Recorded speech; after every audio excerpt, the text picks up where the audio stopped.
Olá, meu nome é Felipe Sintra e agora a gente vai continuar o vídeo sobre o NPM. Agora a gente vai dar um pulo no nosso Visual Code e a gente vai ver aí como é que funciona os comandos básicos com o NPM. Então aqui no meu VS Code eu tenho o meu projeto simples. A pasta é o projeto teste.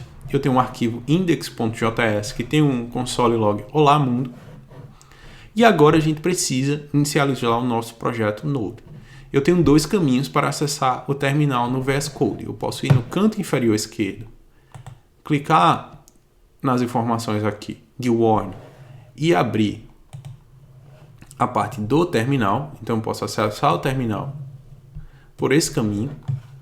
E a segunda opção é na aba de terminal eu abrir um novo terminal, certo? Isso no menu superior. Então aqui eu estou no terminal.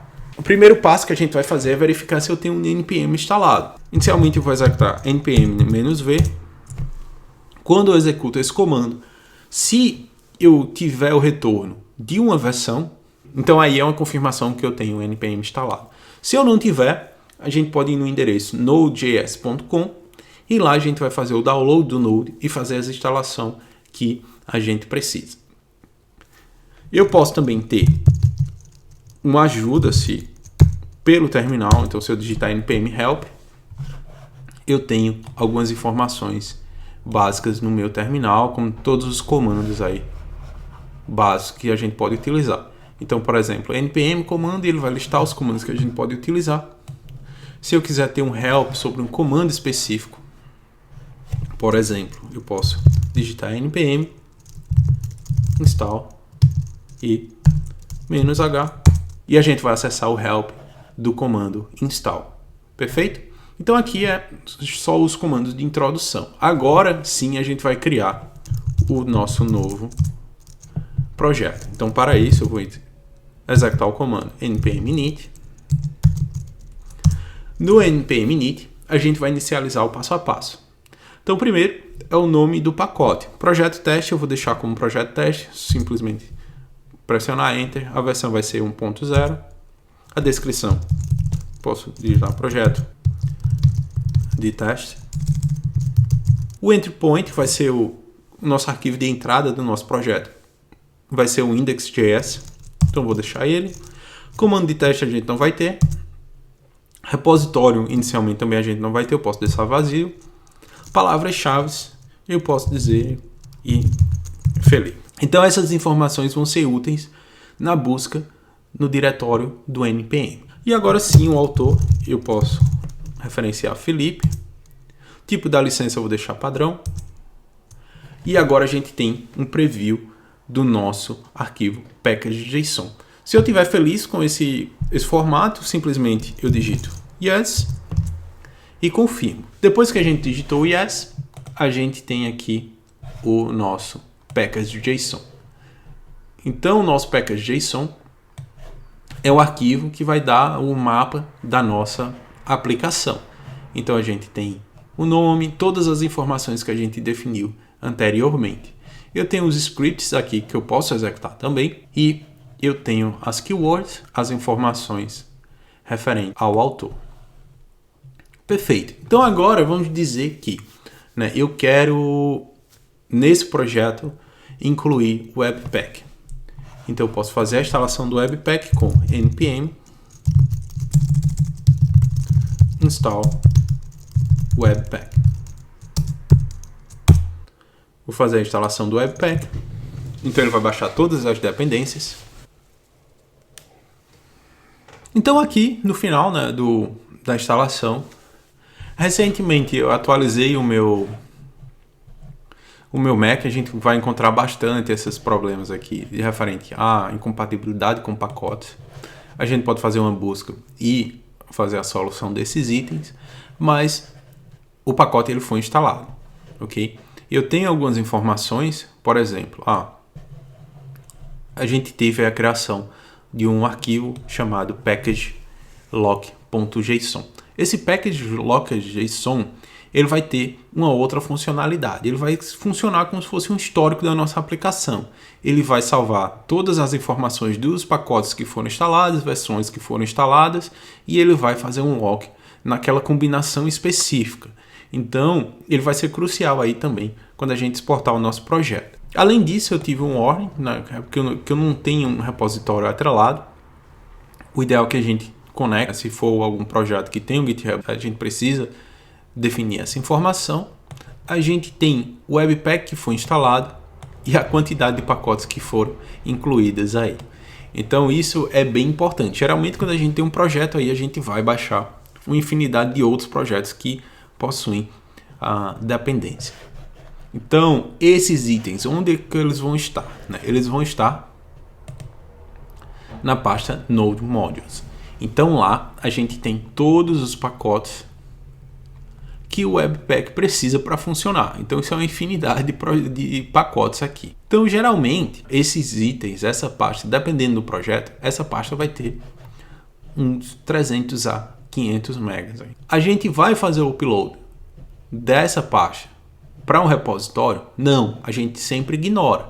O ideal é que quem cria o repositório simplesmente salve os arquivos do projeto sem o Node Modules. Ok? A gente não precisa fazer o upload desses itens. Geralmente o que a gente faz? A gente cria um arquivo gitignore que vai ignorar a pasta Node Modules. Então agora, né, depois que a gente fez a instalação, a gente viu aqui que a gente tem a inclusão da dependência Webpack.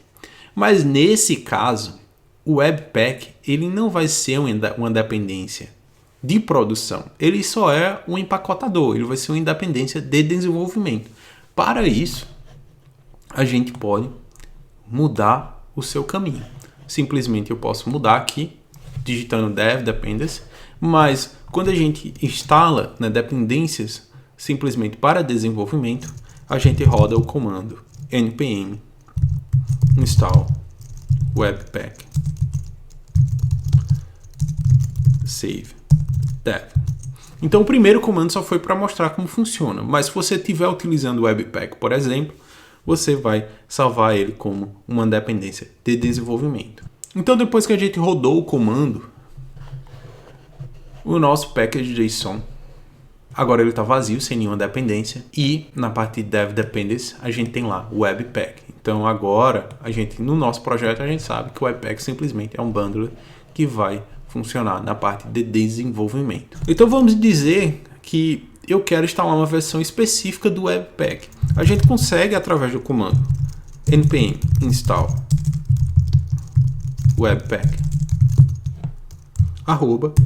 e eu especifico a versão que eu quero baixar.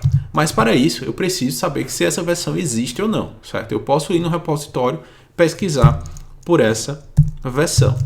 Então aqui eu especifico que eu vou instalar uma versão específica. Como a gente comentou anteriormente, quando a gente for fazer o upload do nosso projeto, a gente não vai enviar o Node Modules, né? Esse item aqui a gente não vai precisar dele. Então vamos dizer que uma situação que quem baixou o repositório, né, vai encontrar essa situação. O index.js, o package locker.json e o package.json. Então o primeiro passo que a gente precisa fazer é instalar esse projeto. Então, para isso, eu vou simplesmente digitar npm install. O npm install ele vai olhar para o package.json, vai ver todas as dependências que a gente tem lá e vai fazer a instalação desses pacotes. Então, sempre lembrando, se você começar um projeto novo, faça a instalação dos pacotes. Se você também baixou uma versão nova, muitas vezes o que acontece é que você tem uma versão do projeto, você fez o pull de uma versão nova, e tem novas referências no package.json. Você precisa instalar novamente as novas referências. Para isso você vai no npm e roda o comando install, e o install ele vai lá olhar todas as dependências dentro do package.json e fazer a sua instalação. Então por fim a gente também consegue atualizar o npm. Para isso a gente simplesmente roda npm install, npm. Então eu posso fazer o uso de outro parâmetro que é o latest. Então o latest ele vai pegar a última versão do npm.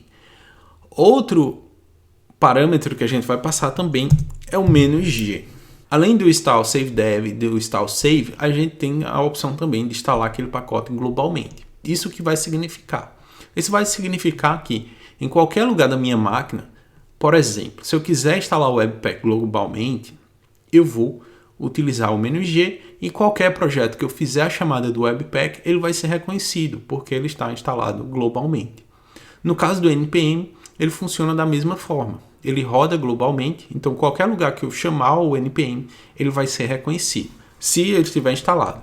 Se eu quiser fazer a atualização, eu simplesmente rodo o comando npm install npm @latest-g e a gente vai fazer a atualização global do NPM. Então, feito isso, ele vai baixar todas as dependências que o NPM precisa e a gente vai ter acesso à nova versão do NPM.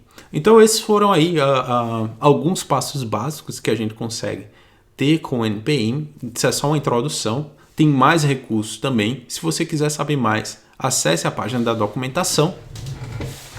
Por fim, depois que ele baixou os pacotes lá, eu fiz a instalação da versão 6.14.4. Então é isso, pessoal. Esse vídeo é só uma introdução. Ele ficou um pouco longo porque eu queria colocar tudo num lugar só, a parte teórica e a parte prática, mas a gente vai fechando o vídeo por aqui. Se ainda não segue o canal, por favor, siga o canal e deixe seu comentário se tiver alguma dúvida, que eu vou ter o prazer de responder. Um abraço e até o próximo vídeo. Então é isso, pessoal. A gente vai fechando o vídeo por aqui. Isso só foi uma introdução. A gente viu por cima aí os comandos básicos do NPM. E se você tiver algum assunto que você deseja que eu trate aqui no canal, deixe nos comentários. E se tiver alguma dúvida também, deixe nos comentários que eu vou ter o prazer de responder. Um abraço e até o próximo vídeo.